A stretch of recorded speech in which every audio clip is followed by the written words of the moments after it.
Salut, c'est Alyosha et bienvenue dans Vision. Le photographe, c'est quelqu'un qui doit faire l'aller-retour permanent entre le passé, l'avenir et le présent. Au fond, c'est presque comme une histoire d'amour qu'on vit chaque fois. Mais c'est très frustrant de se dire que maintenant la photographie devient si facile. Et vous savez, aujourd'hui, tout le monde est photographe.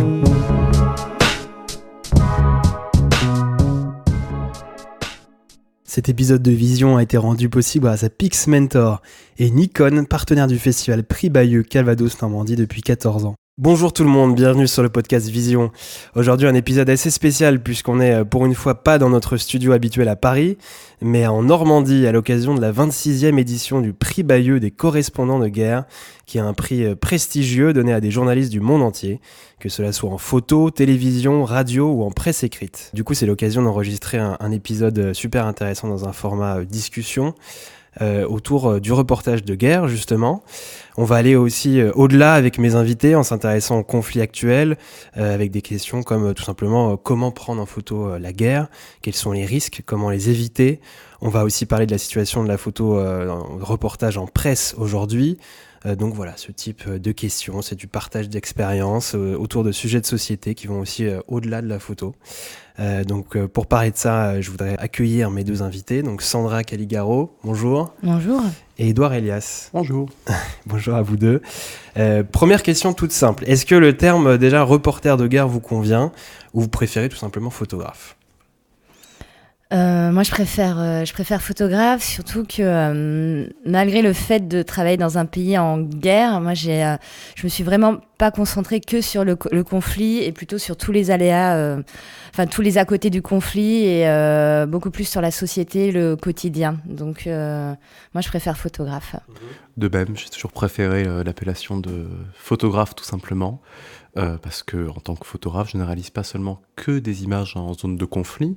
J'habite à Paris, je fais donc des allers-retours pour des rédactions, mais je travaille tout autant pour de l'institutionnel ou des commandes diverses sur des sujets comme des artisans, etc. Donc moi, mon médium, c'est la photographie, je suis donc photographe. Parfait, donc on a deux photographes avec nous aujourd'hui. Édouard, toi, après avoir fait une école de photographie à Nancy, tu es parti en Turquie puis en Syrie pour ton premier reportage. Tu vas y retourner ensuite, tu vas même être retenu en otage avec 3 autres journalistes français de juin 2013 à avril 2014 quand tu avais 23 ans. Tu as depuis réalisé de nombreux reportages, donc par exemple sur le viol comme arme de guerre en République démocratique du Congo, ou même sur le sauvetage des migrants en Méditerranée sur le bateau l'Aquarius, qui est un projet plus récent. Et tu travailles aujourd'hui régulièrement pour la presse nationale et internationale. Tu es récemment entré chez Polka, c'est bien ça ? Dans la galerie, oui. Galerie Polka. Est-ce que tu peux nous raconter justement un peu ton parcours, tes débuts et cette expérience un petit peu traumatisante, j'imagine, cette prise d'otage à 23 ans ? Oui, qui c'était finalement qu'un détail dans la continuité de la carrière. Faut penser qu'au tout début, la première fois où je me suis rendu en Syrie, c'était en tant qu'étudiant et voire même en tant que préparation de stage. Oui, parce que je finissais la première année en école de photo et que je me suis dit, je veux faire du reportage. J'avais déjà grandi une partie de mon enfance en Égypte, je parlais déjà un peu arabe. J'avais eu l'occasion de m'intéresser beaucoup à l'histoire et de la géopolitique. Et je me suis dit, tiens, je vais aller travailler sur les camps de réfugiés syriens en Turquie. Comme ça, lorsque je reviendrai en France, je pourrais montrer ça à des journaux, des agences et peut-être que j'aurai un stage. Parce que je savais pas du tout comment fonctionnait le milieu de la presse. Donc, je suis parti là-bas, puis de fil en aiguille, on va pas rentrer dans tous les détails, parce que ça serait assez long à expliquer, mais je me suis retrouvé à Alep avec d'autres journalistes, et c'est là où j'ai réalisé mes premières photos. Donc j'ai découvert, entre guillemets, cette guerre, je pense qu'on puisse dire la guerre, parce qu'elles sont toutes différentes, et chaque situation est complètement différente. Et en rentrant, j'ai proposé mes images à Visa pour l'image, au festival Visa pour l'image, donc qui a lieu tous les septembre de chaque année, et elles ont été publiées dans Paris Match, Sunday Time Magazine, Der Spiegel, etc. Ça c'est au tout départ, donc. C'est mon premier reportage. Et ensuite, quand j'ai eu mes premiers salaires, j'ai racheté un appareil photo et je suis reparti en Syrie. Donc j'ai travaillé après novembre, décembre, janvier, février 2012-2013 pour l'AFP, donc pour l'agence France Presse, où j'envoyais systématiquement mes images toutes les 48 heures. Donc là, on appelle ça de la photographie de news. On n'est pas dans un sujet construit. C'est du numérique, c'est de la news, on envoie. Et bien plus tard, alors que j'avais quand même déjà une expérience un peu plus construite, j'ai fait ma petite vacance chez l'État islamique pendant 11 mois avec Didier François et d'autres. Et voilà, donc c'est une expérience traumatisante, oui et non. C'est une expérience difficile, qui apprend beaucoup de choses, mais qui personnellement m'a juste appris que même là-bas, je n'ai jamais regretté. Donc je ne voulais pas que ces gens-là m'enlèvent la photographie, donc je n'ai pas envie que l'État islamique me coupe de cette envie et de cette passion. Donc j'ai recommencé à bosser juste après, et depuis je n'arrête pas. Voilà. Bah parfait. Et toi Sandra, après du coup avoir fait des études d'art et de photo à Paris, c'est bien ça ? Oui, Ouais. moi j'ai étudié à l'université, à Saint-Denis, donc Paris 8, dans une section photographie et art, donc vraiment beaucoup plus artistique. Et du coup, tu es parti en Afghanistan faire ton premier voyage, c'était en 2007. Tu t'y installes finalement juste après. Tu vas, quelques années après, faire un reportage sur l'émergence d'une nouvelle classe urbaine à Kaboul. C'est ça qui est intéressant aussi, difficile quand on débute en photoreportage, photographie de guerre, choisir le bon pays, le bon premier reportage, celui qui va lancer une carrière en tant que photographe. Du coup, pourquoi ce choix, l'Afghanistan, à tes débuts ? Est-ce que c'est un choix réfléchi ou c'est tombé sur toi un peu par hasard ? L'Afghanistan, non, au début, c'était complètement par hasard. Enfin, complètement pas tout à fait. Parce que même si j'étais en école d'art, de photo, mais plutôt artistique, avant de faire de cette université, j'ai fait une année en école d'art, ou une sorte de tronc commun, où j'ai découvert la photo. Et dans ce cours de photo, j'ai découvert en fait tout le travail des grands reporters des années 70, et je me suis dit, tiens, mais en fait, c'est ça que je veux faire. Je veux pas être illustratrice, dessinatrice. Je veux être photographe, je veux être grand reporter. Je veux aller couvrir des guerres pour vivre en fait la grande aventure, j'ai envie de dire, et je me voyais sauter d'hélico en hélicoptère, et donc je suis arrivée un jour dans la cuisine, j'ai vu ma mère, j'ai dit maman, je sais enfin ce que je vais faire, je vais être reporter de guerre. Et j'avais 18 ou 19 ans, et finalement il n'y a pas d'école de photographie en fait de guerre, donc je suis repartie, en fait je suis restée dans ma section artistique, mais plutôt orientée photo. J'ai un peu enfoui tout ça au fond de moi.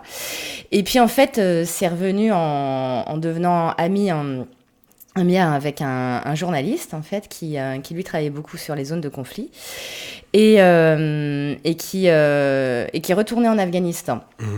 Et moi, je venais de déposer en fait, j'avais fini mes études, je venais de déposer ma démission dans le bar où je travaillais, où j'avais d'ailleurs rencontré cet ami, et je lui dis écoute, ça tombe bien, il m'a redonné en fait envie de faire du grand reportage en fait, en l'écoutant, en racontant ses histoires. J'ai fait non mais moi en fait c'est ça ce que je veux faire, et je lui ai dit je viens de déposer ma démission, emmène-moi dans tes bagages, et il m'a dit non.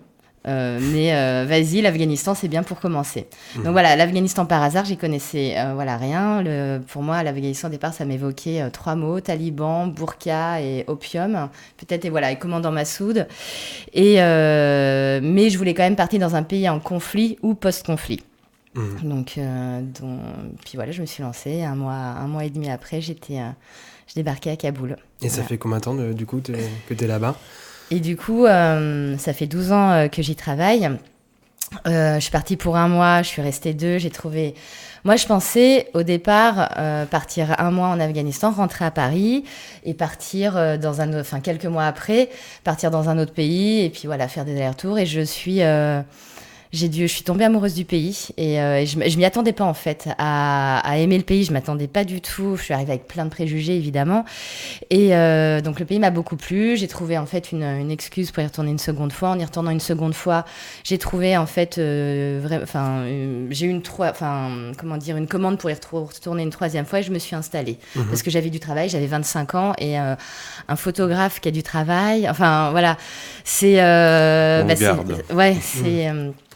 c'est bien, c'est très bien. Et surtout quand on débute. Donc pour moi, j'avais plein d'histoires intéressantes à couvrir. Le pays m'a tout de suite fascinée. Je me suis tout de suite sentie très à l'aise. Et donc voilà, pendant 6 ans, 7 ans, j'étais vraiment installée là-bas.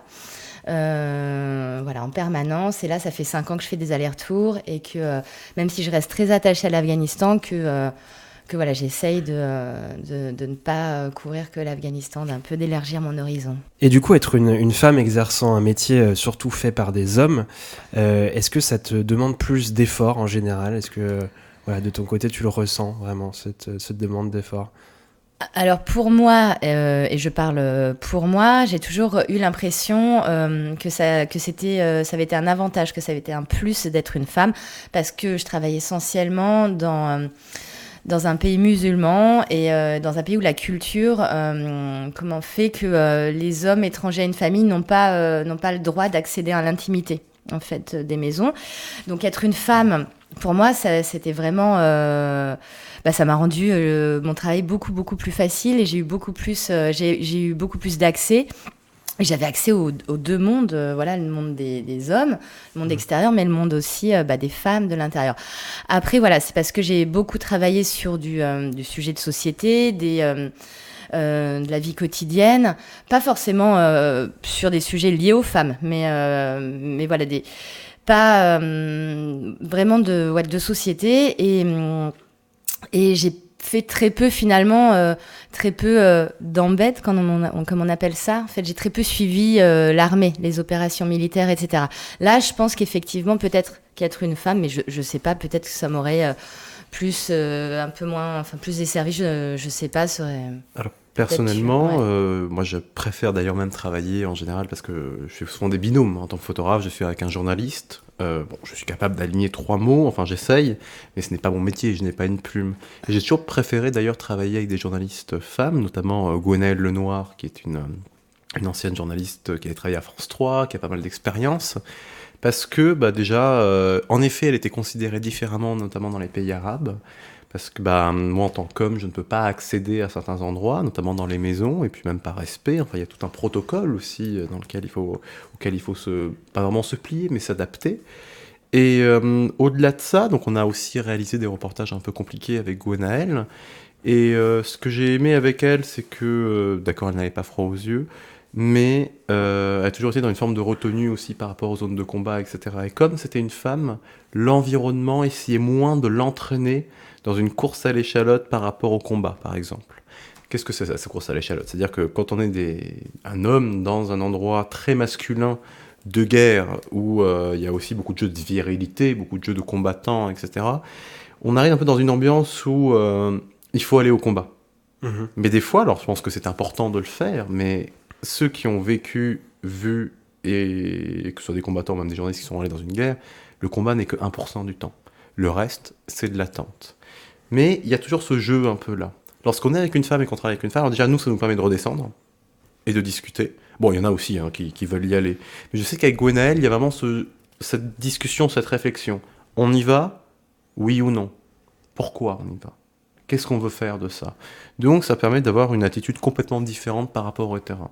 Et c'est aussi pour ça que je me sens extrêmement à l'aise dans ce genre de combinaison de reportages. Mmh. Voilà. Et j'aimerais juste ajouter aussi le fait que, alors pour l'Afghanistan, enfin pour un pays comme l'Afghanistan où les déplacements en province sont parfois risqués, d'être une femme, le fait qu'on puisse se dissimuler en fait sous des longs châles, en fait des burkas, les tchadris, fait que c'est au niveau, fait que ça nous assure un peu plus de discrétion, donc de sécurité. Voilà, donc c'est vraiment aussi à prendre en compte dans la réalisation de certains reportages. Mmh. Et du coup, pour revenir un peu à vos débuts, c'est quoi le déclic, je m'adresse à vous deux, qui vous a fait devenir reporter de guerre, ou plutôt photographe, comme on le disait au début ? J'ai lu que, par exemple, Edouard, toi, tu avais fait un peu d'école de commerce, ensuite une école de photo, et puis ensuite, toi, Sandra, tu avais fait une école d'art, on vient d'en parler. À quel moment vous vous êtes dit, à 20 ans, j'ai envie de documenter un pays en guerre, j'ai envie aussi, finalement, malheureusement, de risquer ma vie ? Comment ça s'est passé ? Bon, ça doit être vraiment propre à chacun. Moi, je sais que j'ai commencé à faire des photos par rapport à la mort et à la mémoire lorsque j'avais 12 ans. Pourquoi ? Parce que j'avais une vie entre l'Égypte et la France et que la photo me permettait de me rappeler des gens avec qui je ne pouvais pas être lorsque j'étais en France, qui étaient en Égypte, et vice-versa. J'ai une double éducation, une en Égypte, là-bas en mer Rouge, bon, on a entendu pas mal de choses, on entend des explosions d'ailleurs dans le Sinaï, parce que c'était des mines qui n'avaient pas encore explosé. J'étais présent aux attentats de 2005 à Sharm el-Sheikh, où j'habitais, et ensuite été élevé par mes grands-parents, anciens militaires, en France. Donc il y a toujours eu une notion par rapport à l'histoire, par rapport à la mémoire, et c'est petit à petit où les deux se sont mélangés, où l'outil photographique que j'ai découvert, qui avant n'était juste qu'un prétexte pour prendre des captures d'écran, enfin capture de vie en quelque sorte, s'est transformé en passion pour la technique, pour le cadrage, et après pour l'art. C'est-à-dire que je suis beaucoup retourné vers l'art par la suite. Donc finalement, c'est pas le déclic d'avoir fait une école de commerce ou une école de photo. L'école de commerce, c'est parce que je ne savais pas du tout quoi faire après le bac. L'école de photo, parce que je me suis dit qu'il fallait que je fasse une école de photo pour éventuellement avoir d'autres compétences techniques, etc. Mais ce n'est qu'un élément finalement dans toute une réflexion qui est personnelle, parce qu'aller risquer sa vie sur le terrain, je pense que c'est un métier qui est très important, de montrer ce qui se passe quelque part dans un pays. Par contre, de là à dire que je vais aller me faire trouer la peau pour que vous puissiez lire un Paris Match chez le docteur, non. Enfin, écoutez, l'important c'est, il y a deux choses, il y a pourquoi on le fait et comment on le fait. L'important c'est de bien faire ce métier de façon à ce que les gens puissent lire leur Paris Match chez le docteur. Par contre, les raisons personnelles, c'est aussi parce que j'ai envie d'aller là-bas. C'est parce que je peux discuter avec des gens qui sont dans la douleur, une certaine forme de souffrance, et que je peux me faire accepter par eux. C'est une façon de partager les choses, c'est une façon d'arriver à trouver un discours commun des fois on ne sent pas pouvoir avoir avec des amis ou dans un environnement entre guillemets classique. C'est une approche en fait très très très très très personnelle. C'est pas dire que c'est égoïste non plus. On partage énormément avec les gens, on essaye mais c'est aussi très personnel. Je pense que me concernant, je ne veux pas l'oublier. Et je ne veux pas essayer de me cacher que derrière des valeurs de je fais ce métier pour montrer au monde. Voilà.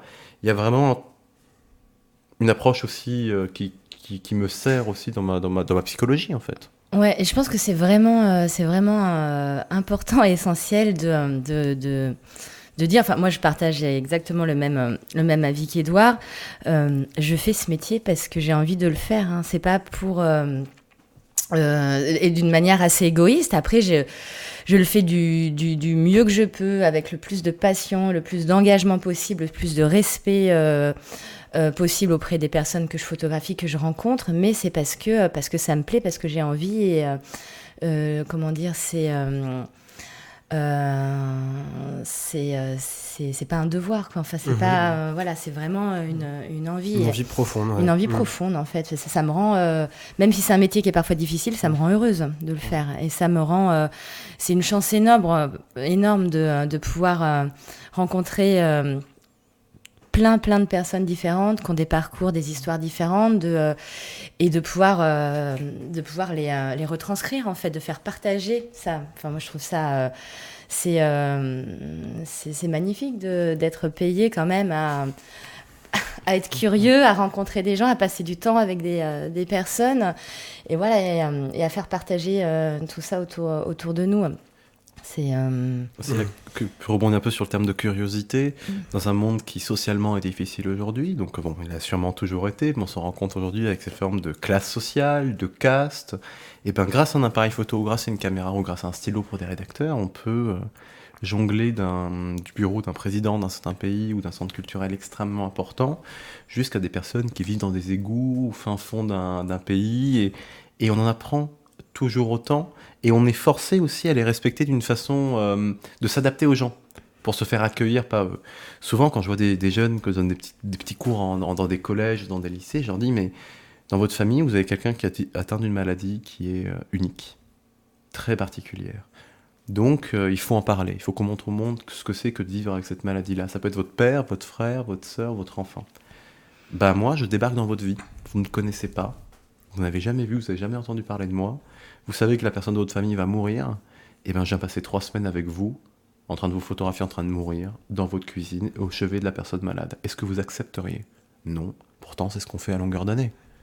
Et c'est ça qui est fou, c'est qu'on peut rentrer dans des familles, on a toujours l'impression qu'on est un peu des vautours, etc., mais en fait, on partage énormément avec ces gens-là, et il n'y a rien de plus passionnant, finalement, que de se faire oublier par ces gens, et d'être, finalement, dans le milieu. Donc c'est un travail d'adaptation et de curiosité. Voilà. Et du coup, on n'a pas trop parlé des risques. Je pense surtout aux jeunes qui voudraient faire ce métier. Je sais que Nikon est en partenaire avec Le Manoir, qui est un centre de formation au reportage en zone dangereuse. Donc c'est créé par France Média Monde en association avec l'INA et soutenu par Reporters sans frontières. La recherche et le partage d'informations sont essentiels quand on débute, j'imagine, surtout dans ce métier. Donc vous deux, Édouard et Sandra, comment vous avez appris à comprendre ces risques liés à votre métier, à mieux les contourner au départ ? Est-ce que c'est sur le terrain que ça s'est passé ou voilà, c'est évidemment plus un travail de préparation en amont avant un reportage ? Comment ça s'est passé au tout début en tout cas ? Moi, principalement sur le terrain. De toute façon, j'ai appris mon métier sur le terrain parce que techniquement, quand j'ai débarqué en Afghanistan, je savais faire des photos, mais je savais pas être photographe, quoi. Voilà. Et après, c'est vraiment en pratiquant, en écoutant les conseils de mes aînés, de mes collègues, avec aussi beaucoup de jugeotes et de démerdes et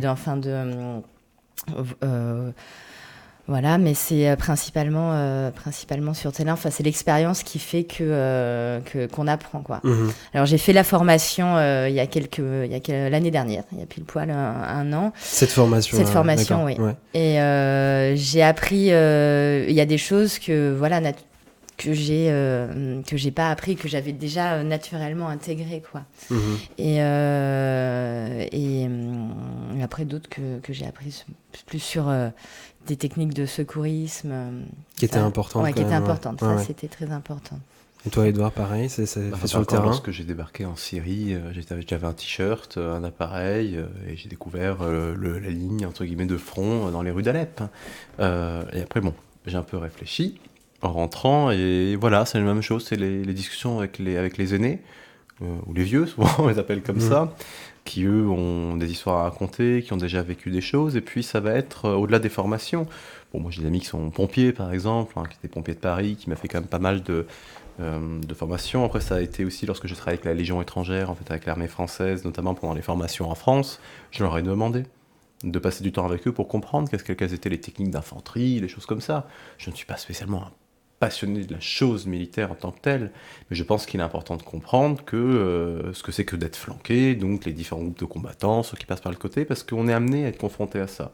Dernièrement en Ukraine, j'étais dans une position avec des soldats séparatistes, et il y a eu une attaque de la part des Ukrainiens en face. Ça tirait à 30 mètres, sauf que j'avais écouté, donc psychologiquement c'était pas facile, parce que je voyais les gens à côté de moi qui commençaient un peu à avoir peur, mais rationnellement je me disais il n'y a pas eu de barrage d'artillerie. En fait, ils sont en train de tester le dispositif, donc ils testent les défenses, mais ce n'est pas une offensive. Donc, ça roule. Pourquoi ? Parce que j'avais déjà un peu étudié ce genre de situation. Mmh. Il faut penser que les militaires, ils s'entraînent, ils font les mêmes gestes, des millions et des millions et des millions de fois. Ils appellent ça driller. Nous, ça prend la même chose, c'est-à-dire qu'il y a des gestes qu'on a fait des centaines et des centaines. Faire son sac, savoir où sont les poches, savoir où sont les choses. C'est plein de petites choses qui sont extrêmement importantes. Pourquoi ? Parce que sur le terrain, il y a une situation de stress. On a une boule au ventre. On se sent pas bien. Si on l'a pas, en général, si j'ai pas la boule de stress, je me barre. Je rentre me reposer, et dès que j'ai la boule de stress, c'est bon, j'y retourne. Et l'idée, c'est que nos mouvements deviennent plus confus. C'est plus difficile. Donc là, il faut juste avoir pris l'habitude pour se détacher de plus de petites choses qui peuvent nous embarrasser sur le terrain. Ça va être les batteries de téléphone portable, c'est les batteries de l'appareil photo, savoir où on a mis les cartes mémoire, les machins, enfin... Des petits détails qui finalement sont très importants. Les lacets, les qui doivent devenir des automatismes. Qui doivent devenir des automatismes, exactement. Donc en fait, on acquiert ces automatismes qui nous permettent aussi sur le terrain de se protéger. Il ne faut pas prendre des habitudes non plus. C'est toujours important de tout remettre en question. Les formations, c'est intéressant. Moi, de mon côté, j'ai pu assister, pas intégrer, mais bon, j'ai pu participer à la formation qui est donnée par l'armée française, donc, au SNEC, centre d'entraînement commando là-bas à Collioure, que j'ai trouvé très bien. C'est un peu finalement comme le manoir. Hein. Bon, il y a une grande entre guillemets, concurrence entre les deux, mais ça reste des personnes qui vont nous expliquer des attitudes qu'ils ont pu tenir, des retours d'expérience sur ce qui s'est passé sur le terrain, des mises en situation. Je pense que c'est important, très important même, mais il ne faut pas que ce soit une obligation pour des gens aujourd'hui, c'est-à-dire que, peut-être que je ne devrais pas dire ça, mais il y a certaines rédactions qui veulent que les journalistes aient fait la formation pour la zone de guerre. Donc certains qui ont déjà 3, 4, 5, 10 ans d'expérience et qui n'ont pas fait ces formations se retrouvent presque obligés aussi à les faire pour pouvoir aller en zone de guerre. Alors si ce sont les assurances aujourd'hui qui prennent le dessus pour qu'on puisse partir sur le terrain, déjà qu'on a énormément de problèmes financiers, ça va pas aller.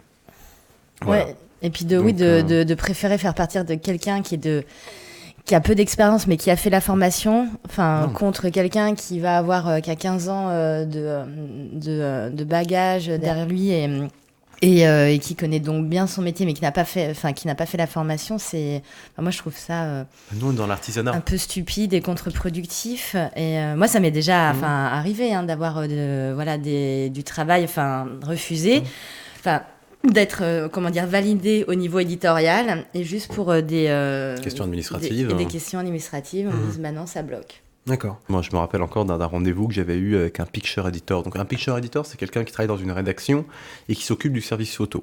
Récupérer les images ou envoyer des journalistes.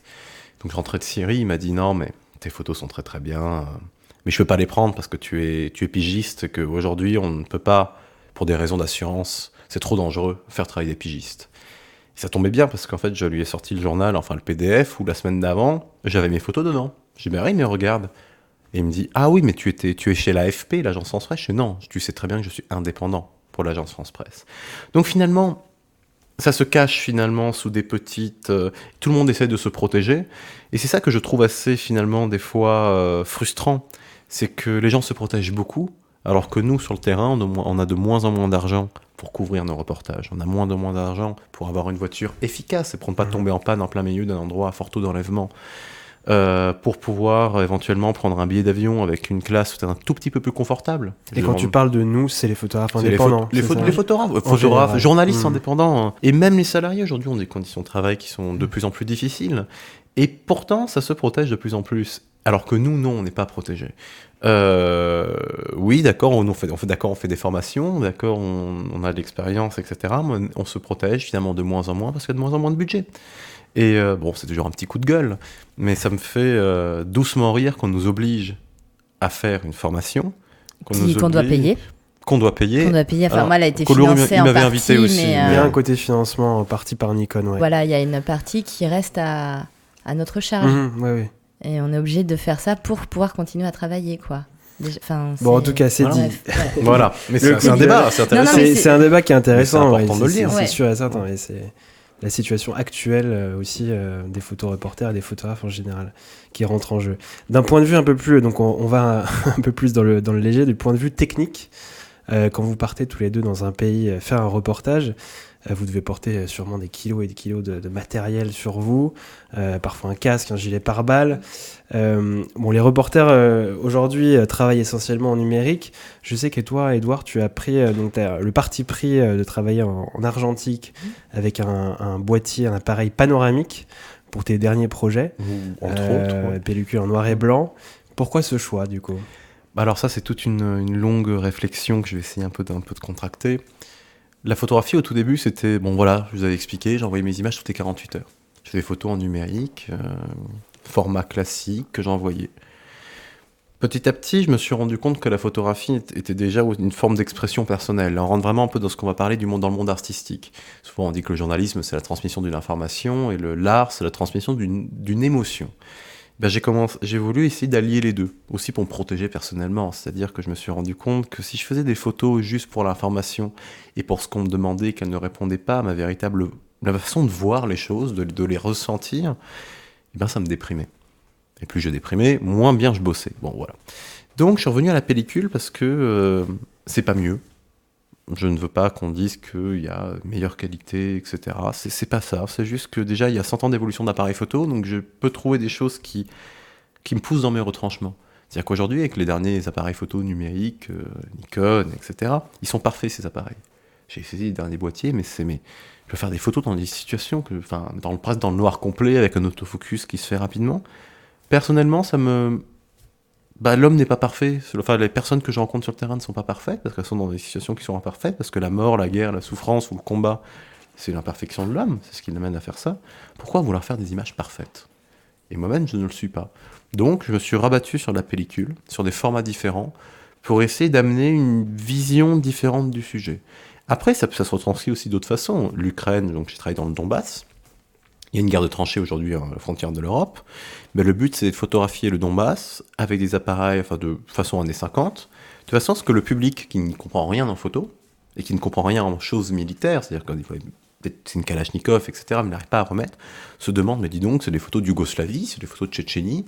Non, c'est aujourd'hui en Europe. Et là, il y a un blocage. Donc les gens reviennent sur les images pour essayer de trouver des détails. Et tout ça sont des secondes de gagner. Parce qu'aujourd'hui, les gens passent pas plus de 4-5 secondes sur une image avant de, le terme qu'on utilise, c'est un terme un peu anglais, scroller, c'est-à-dire laisser passer les images. Moi, je veux que les gens s'arrêtent dessus et les regardent. Parce qu'ils sont intrigués. Pas choqués, intrigués. Et donc pour ça, il faut essayer de trouver une forme de poésie ou une forme de... regarder l'art classique ou pas, ou l'art abstrait aussi, parce que l'art abstrait est extrêmement important dans la photographie. Des formes plutôt rondes vont amener un apaisement, des formes au contraire des grandes diagonales très hachées vont amener du dynamisme. Et tout ça nous permet aussi de transmettre autre chose pour toucher le spectateur. Et donc voilà pourquoi l'évolution vers l'argentique. Et aussi parce que je trouve ça trop chouette de faire mes pellicules, de les développer, de les tirer, et de dire voilà, c'est comme un enfant qui amène son caca à sa maman, bah moi j'amène ma photo. Genre, voilà. D'accord. Et toi, Sandra, tu as toujours pris des photos en couleur, il me semble, pour tes projets? Alors pas toujours, enfin d'une manière générale, j'ai pas toujours pris des photos en couleur, mais depuis que je travaille en fait, oui c'est essentiellement du numérique en couleur. Et juste avant de partir en Afghanistan, donc, je faisais beaucoup de photos noir et blanc, et c'est avec l'arrivée des grands capteurs, enfin des grands formats, où je suis repassée en numérique. Et parce que ça me semblait à peu près correct comme qualité. Avant, j'étais pas du tout convaincue. Et puis quand je suis partie en Afghanistan, au début, je me suis juste dit, il me faut un appareil numérique, je vais jamais réussir. Enfin, comment gagner ma vie si j'ai pas d'appareil numérique, ça semblait impossible quand on débute, quand on n'a pas encore de projet, de bourse de création, ou que sais-je, ou de commande. Voilà. Donc je suis restée, donc je suis en couleur, et je pense que je vais pour l'instant rester en couleur parce que voilà, le monde, je le vois en couleur. Et je rejoins tout à fait Édouard sur sur la manière en fait de mettre un peu de poésie, de sensibilité dans nos images pour que les gens puissent s'y arrêter. Moi, je le fais d'une autre manière. Ça va pas être forcément par la technique pure et dure, mais ça va être, pour ce qui est de l'Afghanistan, d'essayer de le montrer de ma manière, d'une certaine manière. Et ma pratique a assez évolué, en fait, entre le tout début où je suis arrivée où j'ai commencé en fait à travailler en Afghanistan, et maintenant où mon regard est beaucoup plus libre, beaucoup plus j'essaye de moins en moins coller à une image que je pense que je dois donner de l'Afghanistan. Et en fait, c'est surtout très très important.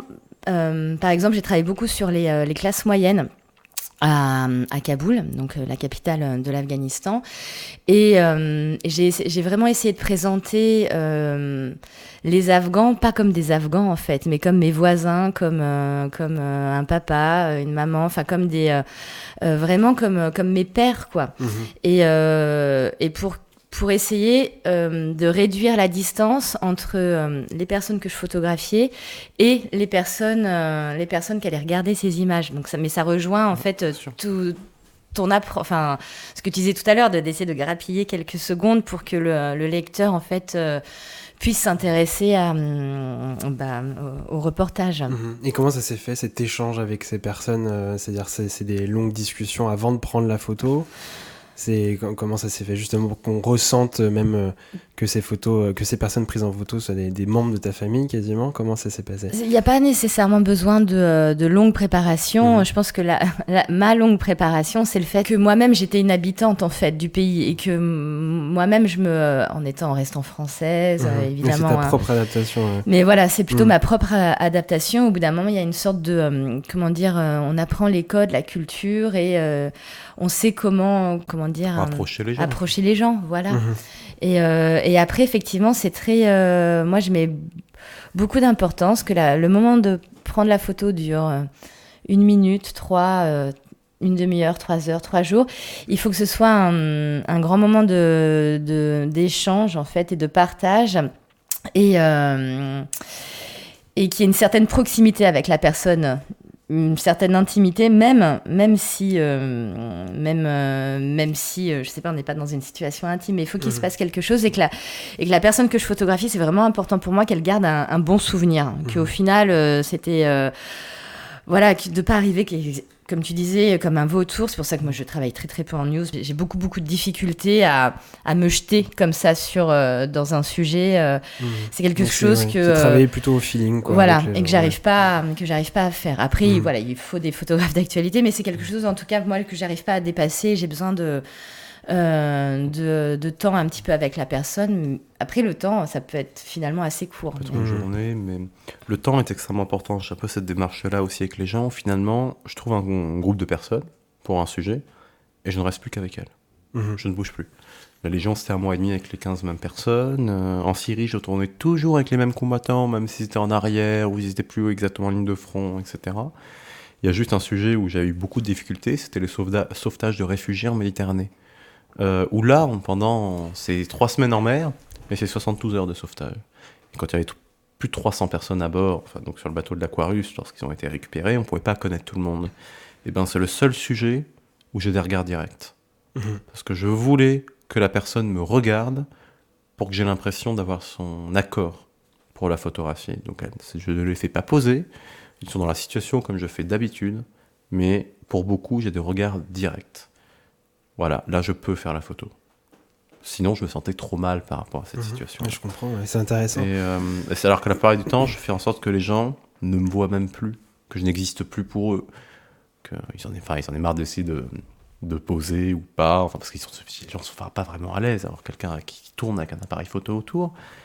Mais il y a toujours un moment où on arrive et la journée commence, et puis là, c'est la journée habituelle des gens. Et c'est comme si on n'était pas là. Et ça, je trouve ça juste formidable. C'est comme si on regarde un film, alors qu'on est dedans, en quelque sorte. On devient un spectateur immergé là-dedans. Et ça, je trouve ça juste fantastique. Et puis on pose l'appareil, puis là, on discute avec les gens, on échange. Bon, non, je ne veux pas faire d'autres métiers. On ressent en tout cas ta passion, ça c'est sûr. Aujourd'hui, du coup, un sujet un tout petit peu plus vaste. Beaucoup de photographes travaillent en spéculation, on appelle ça comme ça. C'est-à-dire qu'ils se rendent seuls sur le terrain avec l'espoir de vendre ensuite leurs photos à la presse, aux magazines, aux maisons d'édition. Mais il y a aussi beaucoup de locaux maintenant dans les pays en guerre qui sont directement de coup sur place et qui prennent en photo principalement avec des téléphones. Comment vous vivez cette situation actuelle du photoreportage Je sais pas, c'est très vaste. Je sais pas comment me lancer parce que nous on a grandi, on a commencé comme ça au niveau de notre pratique photographique avec cette contrainte. Donc effectivement les premières fois où moi je suis partie, c'est sur nos économies, on y va au culot. J'ai eu la chance du débutant, comme toi, j'ai fait une publication pour Paris Match dès mon premier reportage, mais la chance quoi en fait, et c'était plus compliqué de refaire une seconde en fait. Et moi, ça a été une des raisons pour lesquelles moi je me suis installée sur place, pour être sur place et réduire donc des frais. Moi, j'étais sur place. Déjà, en fait, les rédactions étaient moins mitigées pour me faire travailler, en fait, plus enclines, parce elles ne m'envoyaient pas. Donc, il y avait une notion de responsabilité qu'elles n'avaient pas. J'étais déjà sur place, j'étais déjà en Afghanistan. Donc ils se sentaient moins responsables de moi et je récupérais quand même beaucoup de travail comme ça. Une fois, on m'avait dit, on t'enverra pas en Syrie, mais si par hasard tu es là-bas, n'hésite pas à nous envoyer les photos. Ouais, ça résume tout. Toi, de ton côté, comment tu le ressens, cette situation Alors au début, non, je partais en spéculation parce que je me rendais compte que, soit je fais des sujets toute l'année où je réponds à des commandes, donc un magazine m'appelle pour me dire tu fais ci, tu fais ça. Alors des fois, moi j'ai eu des sublimes sujets comme ça. D'autres fois, c'est juste je me marre toujours quand je fais des photos, de toute façon, mais ça permet aussi de faire rentrer de l'argent. Et une fois par an, j'essaie de faire un gros sujet. Soit revenir sur quelque chose, soit continuer, où là je pars en spéculation.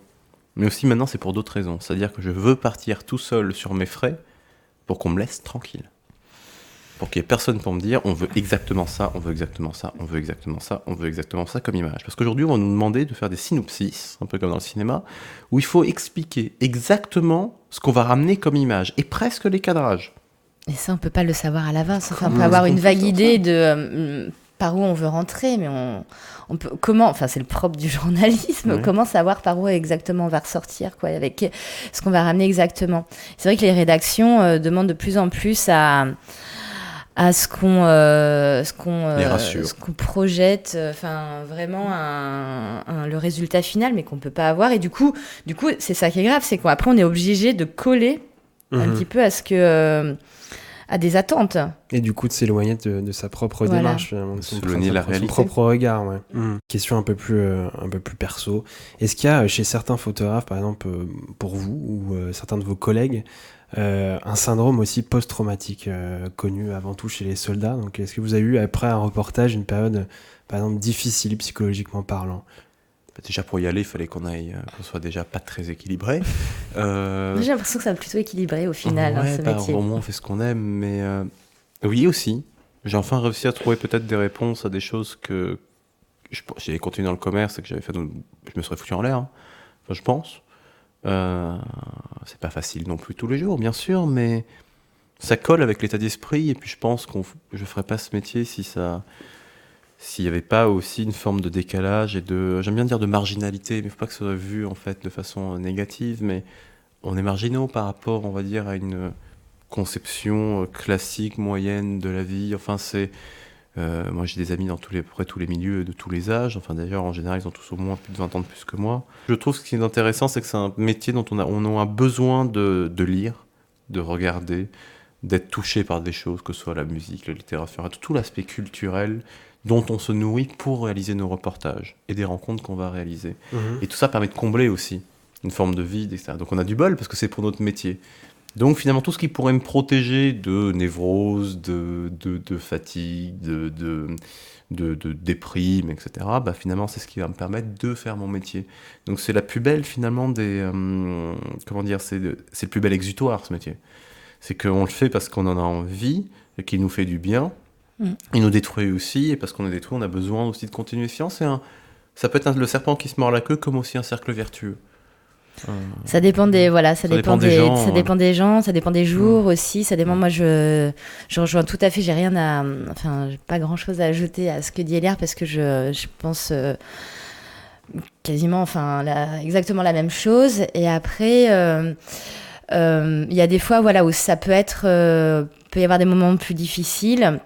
Mais par rapport au PTSD, alors moi j'ai la chance de pas avoir eu d'expérience trop traumatisante, mais je me souviens il y a 1 an et demi, il y a eu un attentat en fait à Kaboul qui au bout de la rue où j'habitais. Et là, ça a été... moi, j'ai pas eu peur, en fait. J'ai pas eu peur. C'était plutôt tous les jours qui ont suivi, en fait, de voir, en fait, sa rue, ses voisins, en fait, dans le deuil. Et tout autour de moi, et là, c'est plus... un peu plus loin dans la ville, c'est vraiment ma rue en fait.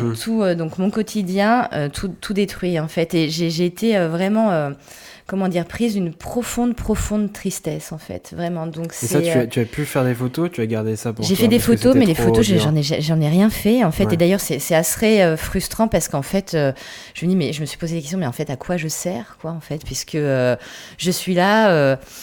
Je vais faire des photos, ça va servir à quoi? Je sais, j'arrivais pas en fait. Donc il y a une sorte de culpabilité en plus par rapport à mon métier où je me sens impuissante, une culpabilité par rapport c'est pas une culpabilité, mais une tristesse par rapport au fait de voir des gens qu'on connaît vraiment tristes et affectés. Ça fait vraiment quelque chose, en plus du fait que ça fait déjà quelques années que je travaille dans le pays, donc ça fait écho à plein d'autres situations. Enfin voilà, c'est pas le premier attentat, ou c'est pas la première fois que je vois malheureusement des gens que je connais décédés, ou etc. Mais là, c'était la notion de proximité. C'était vraiment la notion de proximité. C'est la première fois en fait où je devais rentrer en France quelques jours après. Et généralement, je suis jamais déconnectée de mes amis et de ma famille. C'est-à-dire, j'essaye de pas être celle qui arrive dans un dîner, genre oui, moi, vu mon métier, de pas du tout en parler.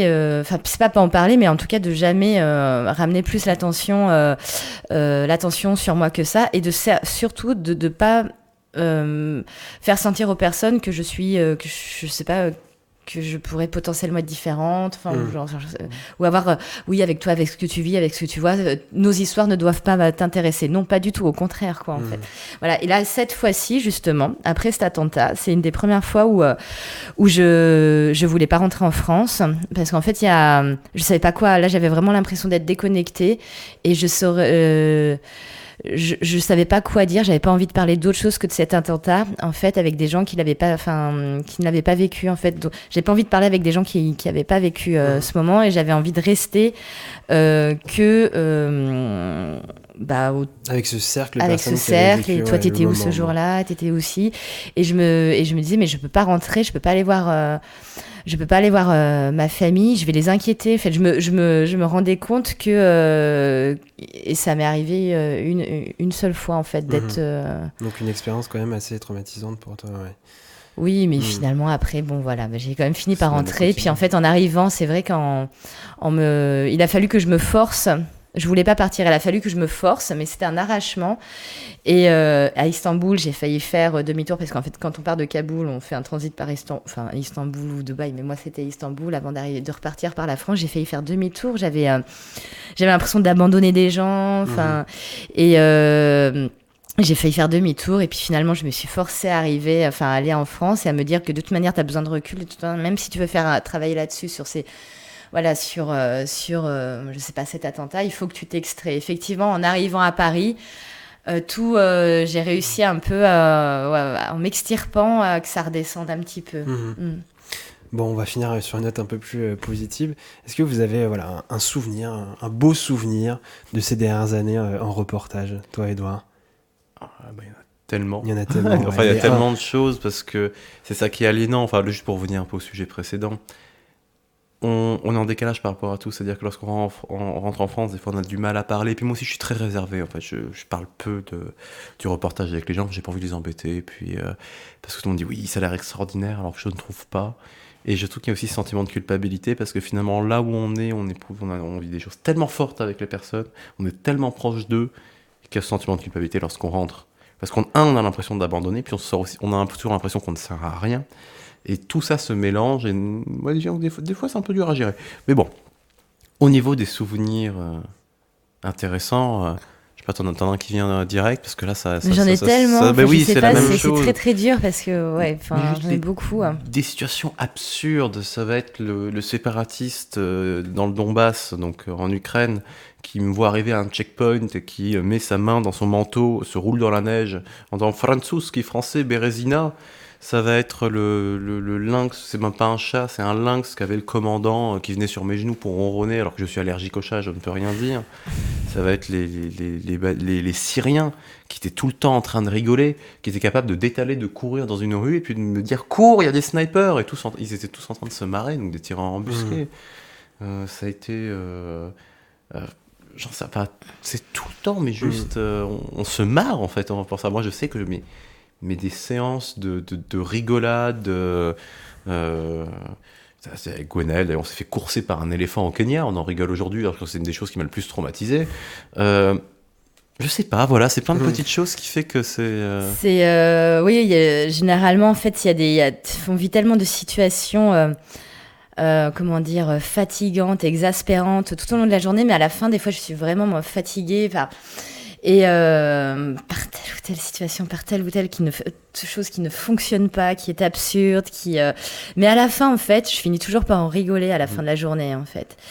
Et vraiment, toujours, ça se finit toujours, même la pire des situations, pas la pire, mais il y a toujours un moment donné où, bon, de toute façon, ça va se terminer, et puis on en rigolera, et ça se passe généralement comme ça. Enfin, je touche du bois. Et sinon, un beau souvenir.